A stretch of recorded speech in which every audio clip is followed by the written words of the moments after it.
Assalamu alaikum wa rahmatullahi wa barakatuh. Look, for the past 20 years or more, Muslims have been bullied by this term extremist, and we have had to do more and more and more to convince non-Muslims that we're not extremist. And the non-Muslim definition of what extremism means keeps expanding to include more and more things, and it has to stop. Nobody knows more about how dangerous extremism is than Muslims. We are overwhelmingly the biggest population of victims of extremism in the world. More Muslims are murdered by terrorists than anybody else. So yeah, we know how dangerous extremism is. We know what extremism is, and we know what it isn't. The new definitions of extremism don't even include anything about violence. Not threats of violence, not actual violence, not promotion of violence, not incitement of violence. We've always been among the very first people to condemn criminal acts committed in the name of Islam. But now we're being told that it's extremist just to say Eid Mubarak, or to not say Merry Christmas, or to use the religious term for non-Muslims. I mean, if we can't use the religious term for non-Muslims, how long is it before we can't even use the religious term for Muslims?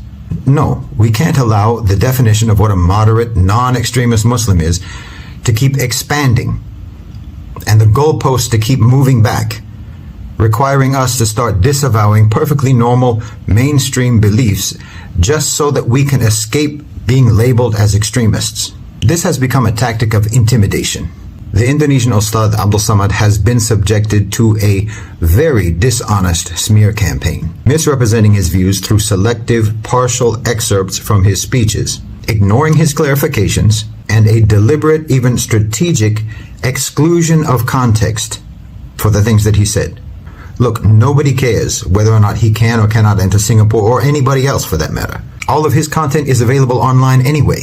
The issue is the defamatory claim that his views are extremist or radical or divisive or harmful or dangerous, because that's just a tactic to lay the groundwork for applying that same label to everybody else. Enough is enough with the bullying already. You don't get to coerce Muslims into disavowing normal mainstream beliefs through your performative fear and pretend security concerns. Look, Muslims in Nusantara practiced religious harmony and tolerance before anybody else even knew what those words meant. Jazakumullahu khairan wa assalamu alaikum.